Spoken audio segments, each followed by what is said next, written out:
C'est vrai qu'on a une formation qui est, je pense, l'une, voire la meilleure en France.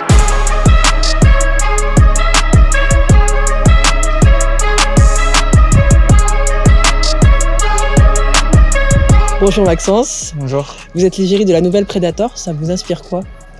Une fierté, tout d'abord, parce que c'est une paire que j'admire, que j'aime énormément et avec quoi j'ai beaucoup joué étant jeune, donc c'est une fierté. Comment vous sentez-vous dedans? Honnêtement, le confort est hyper agréable. C'est une paire dans laquelle je me sens super bien et avec quoi j'arrive à enchaîner les matchs, donc c'est une bonne chose. Elle est faite pour les joueurs élégants comme vous. Est-ce que le choix du crampon, c'est important justement? Oui, je pense qu'il est important parce que ça reflète un peu la personnalité du joueur et son influence dans le jeu, donc je pense que c'est une chose très importante. Elle est aussi là pour vous protéger en tant que joueur. Est-ce que vous vous sentez plus attendu sur le terrain? Plus attendu, pas forcément, parce que tout le monde a des modèles différents. Quand on voit des joueurs avec des Predators, on se doute que ça peut être des joueurs plutôt à l'aise. Pensez-vous qu'à Lyon, justement, votre statut a évolué, que vous êtes peut-être un cadre aujourd'hui du club? Oui, mon statut a forcément évolué parce que j'entame ma 4e saison en pro et ma, on va dire, 2e, 3e saison où je joue beaucoup. Donc mon rôle a évolué et j'ai plus d'affluence dans le vestiaire. Comment cela s'est manifesté sur le terrain, justement, dans le vestiaire? Tout simplement en prenant plus mes responsabilités, tout d'abord dans le jeu et également dans le vestiaire ou même sur le terrain à communiquer avec mes partenaires. Avant d'en arriver là, vous êtes passé par l'Académie OL. Que retenez-vous de votre passage là-bas? C'est là-bas que j'ai tout appris. C'est vrai qu'on a une formation qui est, je pense, l'une, voire la meilleure en France. Donc on a cette chance de pouvoir progresser énormément avec de coachs de qualité au sein du club. C'est aussi là-bas qu'on vous inculque le fameux ADN OL. Comment le définiriez-vous? L'ADN OL, pour moi, c'est vraiment des joueurs nés à Lyon ou dans la région, avec entre guillemets cet amour du maillot et cet amour du club. On a toujours parlé de vous comme un grand espoir du club. Comment vous l'avez ressenti? Est-ce qu'il y avait plus de pression? Plus de pression, pas forcément, parce que c'est pas quelque chose auquel j'ai fait attention. Après, c'est vrai que je sais qu'il y avait toujours des attentes autour de moi et encore aujourd'hui, donc c'était à moi de faire mieux chaque jour et essayer d'être le meilleur possible. En 2018-2019, vous avez signé votre premier contrat pro. Après, vous avez fait aussi votre premier match avec les pros. Quel souvenir vous en gardez? J'en garde un super souvenir parce que forcément c'était mon premier match en pro face à Bourges.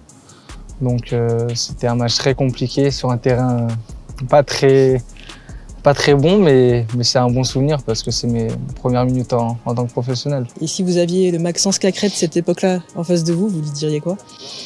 De rester comme il est, de continuer de travailler, de garder une bonne mentalité et de tout faire pour progresser et passer les étapes. Vous avez aussi connu des moments un peu plus durs, on va dire, avec notamment Rudy Garcia. Est-ce que vous avez douté à des moments? Douter, non, parce que j'étais sûr de moi et j'essayais de faire tout mon possible et de faire en sorte d'être le meilleur aux entraînements pour ne rien avoir à me reprocher. Et c'est pour ça que le doute n'était pas en moi et c'est ce qui m'a permis de rejouer plus tard et de garder cette place. Et est-ce que votre entourage aussi a joué un rôle important dans ces moments-là? Évidemment, parce que mon entourage, c'est vraiment ma première force. Je suis quelqu'un de très famille qui a besoin de ses proches et ils m'ont toujours poussé à continuer, à ne rien lâcher. Et dans le vestiaire lyonnais, est-ce que les anciens vous ont un peu plus parlé à ce moment-là? Honnêtement, ils m'ont toujours parlé. Dès mon arrivée, j'ai vraiment eu une bonne intégration. Ils ont toujours su m'épauler, me conseiller, encore aujourd'hui, parce que je reste un joueur qui a besoin d'apprendre. Donc c'est vrai que je pourrais les remercier pour ça, parce qu'ils ont toujours été là pour moi. Nous, on situe peut-être le tournant de votre aventure à Lyon lors du Final 8. Est-ce que pour vous, c'est pareil? Oui, je pense que c'est cette période qui m'a fait un peu connaître aux yeux de tout le monde. C'était je pense, l'une des meilleures périodes du club où on a fait un parcours exceptionnel en Champions League et on a montré des performances de très haut niveau. L'an dernier, vous avez confirmé les espoirs placés en vous. Comment vous jugez votre évolution? Je pense que mon évolution, tout d'abord, sur le temps de jeu est plutôt bonne parce que année après année, j'augmente mon temps de jeu. Donc ça prouve que je travaille et que je progresse. Sinon, je pense pas que les coachs m'aligneraient. Et je suis plutôt content. Après, c'est pas une fin en soi. Je dois encore m'améliorer sur beaucoup de choses pour progresser et monter encore plus haut. Et sur quel point justement vous devez vous améliorer? Je dois m'améliorer, je pense, sur différentes pertes de balles, surtout quand je suis un peu plus fatigué dans un match. Après, sur le plan offensif, c'est quelque chose que j'améliore petit à petit, mais qu'il faut encore que je pousse en marquant plus de buts et faisant plus de passes décisives. Vous êtes formé ici. Est-ce que vous pensez qu'un jour, il puisse avoir sur le terrain ici un 11 100% made in OL? C'est possible, parce que quand on regarde notre effectif, il y a de plus en plus de joueurs du club et formés ici. Donc je pense que c'est possible. Après, c'est compliqué aussi parce qu'on a un groupe étoffé avec beaucoup de joueurs de l'extérieur. Mais ça reste quelque chose envisageable. Et quel est le prochain jeune talent lyonnais qu'on doit suivre selon vous? Il y en a pas mal. Il y a un gardien que j'aime bien, c'est Mathieu Patouillet, qui pour moi peut être une bonne relève. Et évidemment Mohamed Elarouche qui a eu l'occasion de s'entraîner avec nous plusieurs fois et qui montre qu'il a un talent exceptionnel. Depuis que vous êtes à Lyon, quel est le joueur ici qui vous a le plus impressionné? Forcément Benzema. Bon, j'étais beaucoup plus jeune, mais c'est un exemple à suivre, je pense, quand on voit ce qu'il a pu faire à Lyon. Et par la suite, ça reste un très bel exemple. Et quel adversaire vous a le plus marqué?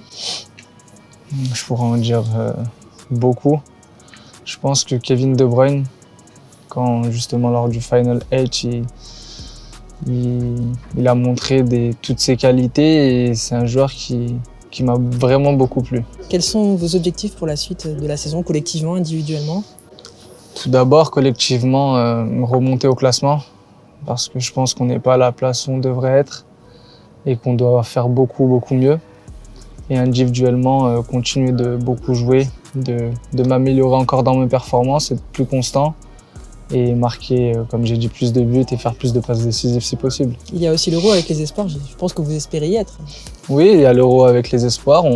On a fait une très bonne année de qualification la saison dernière où on a terminé premier.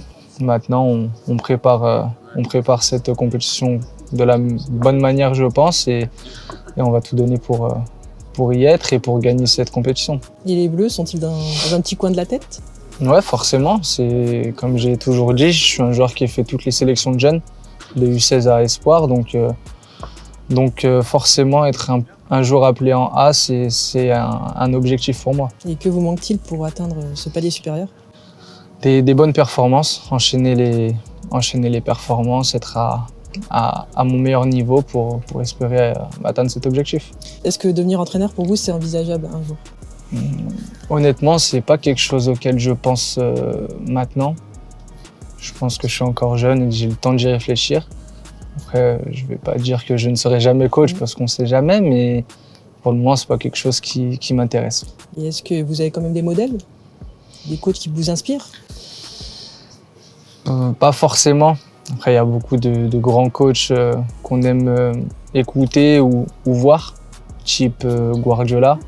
Mais comme j'ai dit, j'ai pas forcément pensé à cette idée encore, sachant que si tout se passe bien, il me reste encore pas mal d'années devant moi. Et que pouvez-vous nous dire sur vous, qu'on ne sait pas, une anecdote, quelque chose qu'on apprendrait sur vous aujourd'hui?